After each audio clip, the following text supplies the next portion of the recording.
thoughts and prayers. That's what you often hear somebody say to someone who's in that phase 3, where they're experiencing something so difficult they're not really going to overcome it.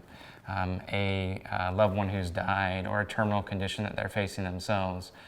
We tend to say things that are just platitudes that don't really help people dive deep into finding meaning in the midst of suffering.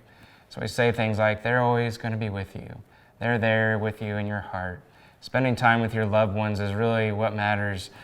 Being around family is really going to heal, and time heals all wounds. Well, these are what I like to call platitudes. And platitudes in the midst of phase 3 suck the life out of life. They get repeated so often, and they really are just things that we are trying to say to the person that's in the midst of that difficult time so that we can find something to say, because we know there are no magic words. There's no perfect thing to be able to say to them, but we feel like we have to say something.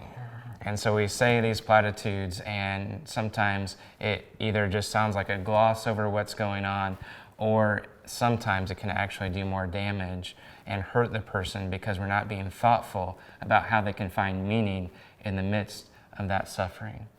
So before we go any further, let me encourage you, when you're supporting that person who's in phase 3, they're sick, they're dying, or they're already in grief, reject the tendency to reach for one of these platitudes. Reject the tendency to say things that you've heard other people say, and wade into phase 3 to help that person really find meaning in the midst of their suffering.